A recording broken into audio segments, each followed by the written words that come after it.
কলকাতার খেলার খবর থেকে বিদেশের খেলার খবর নিয়ে এই মুহূর্তে আমি মৌসুমী রয়েছি আপনাদের সঙ্গে। শুরু করছি আপনাদের প্রিয় অনুষ্ঠান খেলা আর খেলা। ফুটবলের ডায়েরি নিবেদন করছে সংবাদ প্রতিদিন। এই বছরে আইএসএল কোন রকমে শেষ হয়েছে, তবে আইএসএল এর আগামী ভবিষ্যৎ কি, প্রশ্নটা কিন্তু থেকেই যায়। কারণ ক্লাব জোট চাইছে তারা নিজেদেরই উদ্যোগে আসন্ন মৌসুমে আইএসএল আয়োজন করতে। এই নিয়ে প্রশ্ন করা হলে ভারতীয় ফুটবল ফেডারেশনের সভাপতি কল্যাণ চৌবে জানালেন, আমার মনে হয় যে ফুটবল নিয়ে কোনো আশঙ্কা প্রকাশের জায়গা নেই। আমি বিগত দিনেও বলেছি, যখন সুপ্রিম কোর্টেও কেস চলছিল, হাইকোর্টেও কেস চলেছিল, জায়গা এটা নিয়ে আলোচনা হবে। কালেকটিভলি একটা আলোচনার পরে সকলে মিলে ফুটবলের যেটা ভালো হয় সেই সিদ্ধান্ত নেয়। আগামী 4 বছরের জন্য আইএসএল আয়োজন করবে ক্লাব জোটই। সেই মতো পরিকল্পনা তৈরি শুরু করে দিলেন জোটকর্তারা। মিটিং স্থির হয়েছে, দ্রুত কোম্পানি করা হবে। 14টি ক্লাবের শেয়ার থাকছে নতুন কোম্পানিতে। লভ্যাংশ নিয়েও আলোচনা হয়। এই নতুন কোম্পানির সঙ্গে ফেডারেশনের চুক্তি হবে। সব ঠিকঠাক চললে 4 সেপ্টেম্বর শুরু হতে পারে আইএসএল। লিগ আয়োজনের ক্ষেত্রে 5 সদস্যের কমিটিতে ক্লাব প্রতিনিধিরাই থাকবেন। খরচ কমাতে বিদেশি ফুটবলার সংখ্যা কমানোর প্রস্তাব দিয়েছিল বেশ কয়েকটা ক্লাব। এদিনের মিটিং এ বিদেশি নিয়ে চূড়ান্ত সিদ্ধান্ত হয়নি। অনেকের মতে টুর্নামেন্টের মাঝপথে কোনো বিদেশি চোট পেলে নতুন ফুটবলার পাওয়া সমস্যা। বৈঠকে স্টেডিয়ামে ভাড়ার মকুবের ক্ষেত্রে আশ্বাস দিয়েছিলেন ক্রীড়ামন্ত্রী। যুব ভারতী ম্যাচ আয়োজনের ক্ষেত্রে স্টেডিয়াম ভাড়া বাবদ প্রতি ম্যাচে 13 লক্ষ টাকা ভাড়া গুনতে হয় কলকাতার 2 প্রধানকে। তা মকুব হলে সুরাহা হবে অনেকটাই। প্রতি দলে পিআইও কোটার ফুটবলার খেলানোর ক্ষেত্রে 28 জনের তালিকা প্রস্তুত করেছে ফেডারেশন। ক্রিকেটের ডায়েরি। টি-20 সিরিজ থেকে ছিটকে গেলেন মোহাম্মদ সিরাজ। আয়ারল্যান্ড এবং ইংল্যান্ড সিরিজে পাওয়া যাবে না ভারতীয় পেসারকে। তার পরিবর্তন হিসেবে বেছে নেওয়া হয়েছে প্রসিদ্ধ কৃষ্ণাকে। ওয়ার্কলোড ম্যানেজমেন্ট প্রোগ্রামের অঙ্গ হিসাবে তাকে বিশ্রামের পরামর্শ দেওয়া হয়েছে। বিসিসিআই মেডিকেল টিম এবং টিম ম্যানেজমেন্টের সঙ্গে আলোচনার পর এই সিদ্ধান্ত নেওয়া হয়। ভারতীয় পেসারের ওয়ার্কলোড নিয়ে প্রশ্ন উঠেছে। আইপিএল এর ফাইনাল খেলছে গুজরাট টাইটান্স। দলের প্রধান বোলার ছিলেন সিরাজ, তাই তার খেলা নিয়ে সংশয় ছিল। জানানো হয়েছিল দল ঘোষণার 48 ঘন্টা আগে এ বিষয়ে চূড়ান্ত সিদ্ধান্ত নেওয়া হবে। সিরাজকে বিশ্রাম দেওয়া হলে কপাল পুড়ে যেতে পারত আকিব নবীর।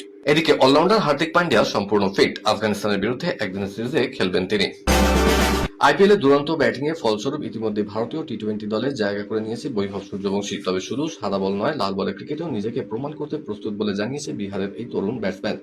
তার কথায় সে নিয়মিত লাল বলে অনুশীলন করছে। মাত্র 12 বছর বয়সী বিহারের হয়ে রঞ্জি ট্রফিতে অভিষেক হওয়া বৈভব ইতিমধ্যেই অনূর্ধ্ব 19 ভারতীয় দলের হয়ে একাধিক নজির গড়েছেন। 2024 সালে অস্ট্রেলিয়ার বিরুদ্ধে 58 বলে 100 রান করেছে। খেলার আরো খবর রয়েছে, কিন্তু এখন সময় একটা ছোট্ট ব্রেকের। ফিরছি ব্রেকের পর, সঙ্গে থাকুন।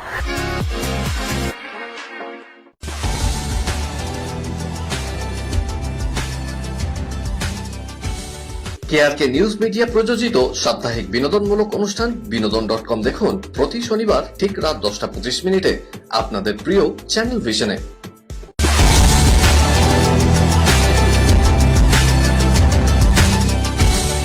ব্রেকের পর আমি আবার হাজির খেলা আর খেলাতে।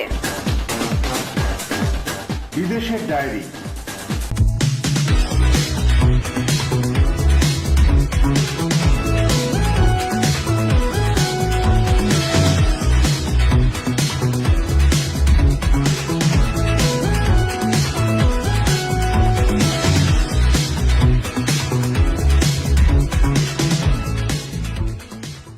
এবারে বিশ্বকাপে তারকাখচিত উদ্বোধনী অনুষ্ঠানের আয়োজন করতে চলেছে ফিফা।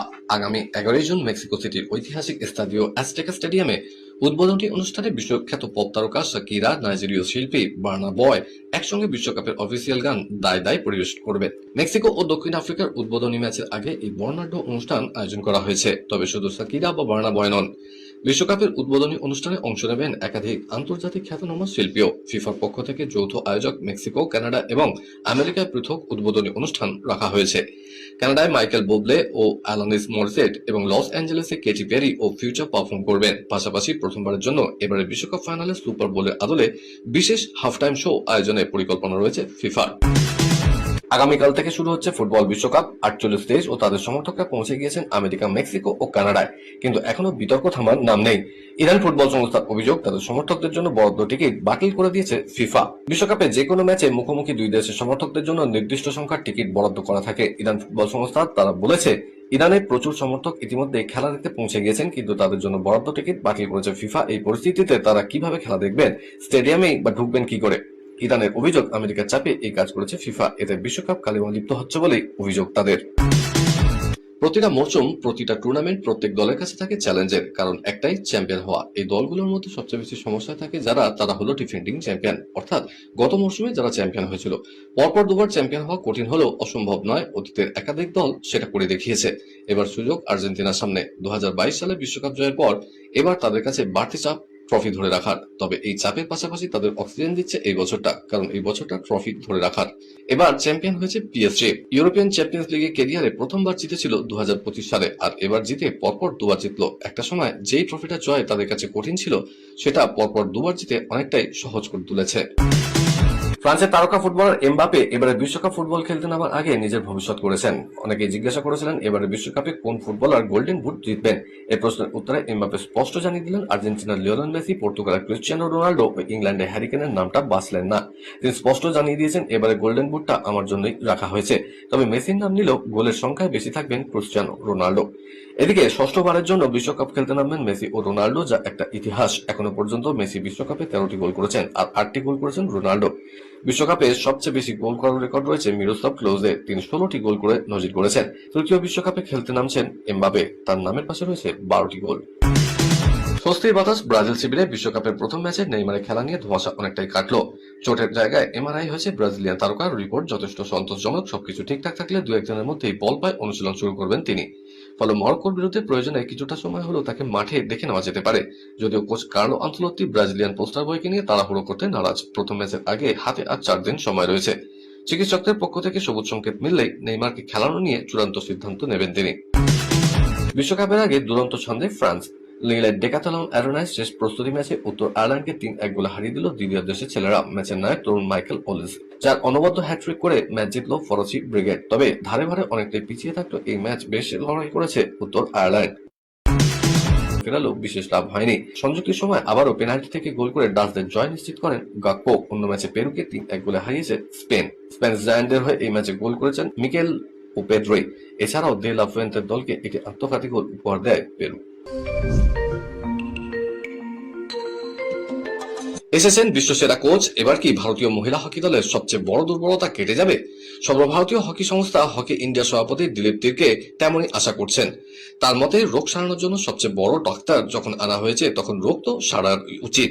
মেয়েদের হকি দলের সবচেয়ে বড় রোগ সারাতে নেদারল্যান্ডস থেকে এক বিশ্বসেরা কোচকে নিয়ে এসছে হকি ইন্ডিয়া। এই কোচ আসার ফলে নবনীত কৌর, দীপিকারা গোলের সংখ্যা আরো বাড়াতে পারবেন। কিন্তু কি সেই সমস্যা যা ভারতের মহিলা হকি দলের সাফল্যের সবচেয়ে বড় বাধা হয়ে দাঁড়িয়েছে?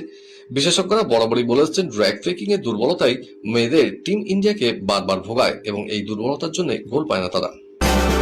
লা লিগার শেষ পর্বে হ্যামস্ট্রিং এ চোট পেয়েছিলেন স্পেনের তরুণ তুর্কি লামিন ইয়ামাল। আগে সময় গিয়েছিল বিশ্বকাপের গ্রুপ পর্বে প্রথম দুটো ম্যাচে তিনি নাও খেলতে পারেন, কিন্তু স্পেনের কোচ লুই দি ফুয়েন্তে আশাবাদী 15 জুন রাতে কেপ ভার্দের বিরুদ্ধে প্রথম ম্যাচেই তিনি পাবেন অন্যতম ভরসা ইয়ামালকে। কলকাতার ডায়েরি। অপেক্ষার অবসান। আগামীকাল থেকে শুরু হতে চলেছে এবারকার ফুটবল বিশ্বকাপ। এবারকার এই বিশ্বকাপে ট্রফি জয়ের ক্ষেত্রে এগিয়ে কে, এই প্রশ্নটাই আমরা রেখেছিলাম প্রাক্তন 3 ফুটবলার দীপেন্দু বিশ্বাস, মেহতাব হোসেন ও অসীম বিশ্বাসের কাছে। চলুন শুনে নেওয়া যাক তারা কে কাকে এগিয়ে রাখছেন। এগিয়ে 4 থেকে 5টা টিম আছে, সব শুধু একটা টিমকে এগোলে ভুল বলা হবে।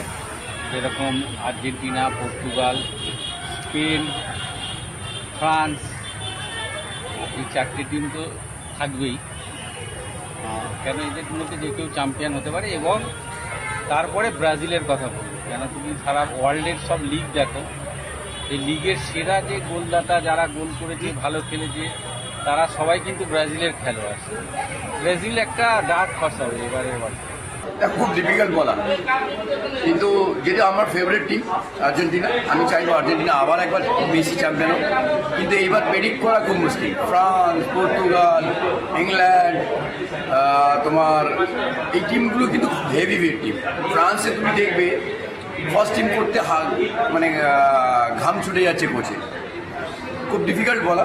এবার পর্তুগালের খুব স্ট্রেংথ আছে, পর্তুগালও আমি বলবো চান্স আছে ফাইনাল অব্দি যাওয়ার। আমি জানি না ব্রাজিলের বিষয়ে আমি খুব শিওর না, বাট ব্রাজিলের একটা ঘটনা আছে, ব্রাজিল অলওয়েজ ফেভারিট হয়ে নামে, কিন্তু ফেভারিটের মতন খেলতে হবে। আমার মনে হয় অনেক ফোকাস করতে হবে, কি অনেক বছর চ্যাম্পিয়ন হয়নি।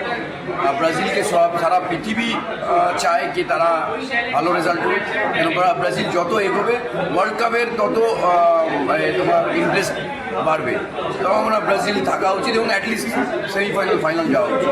এগিয়ে তো অনেক টিম, কিন্তু যেহেতু আমি ছোটবেলা থেকে আর্জেন্টিনা সাপোর্টার, আমি চাইবো যাতে আর্জেন্টিনা জেতে, মেসি 2টো ওয়ার্ল্ড কাপ হয়ে যায়। আর সাথে এটাও বলবো যে দাবিদার তো পর্তুগালও আছে, দাবিদার স্পেন আছে, জার্মানি আছে, ব্রাজিল আছে, ফ্রান্স আছে। তো এখান থেকে এই কটা টিমের মধ্যে কেউ না কেউ আমার মনে হয় চ্যাম্পিয়ন হবে। আর সাথে এটাও বলবো রোনাল্ডো যদি একটা ওয়ার্ল্ড কাপ পেয়ে যায়, পর্তুগাল পায়, ভালো লাগবে। আজকের মতো এই পর্যন্তই। আগামীকাল আপনাদের সঙ্গে আবার দেখা হবে ঠিক এই সময় এই চ্যানেলে। বাই।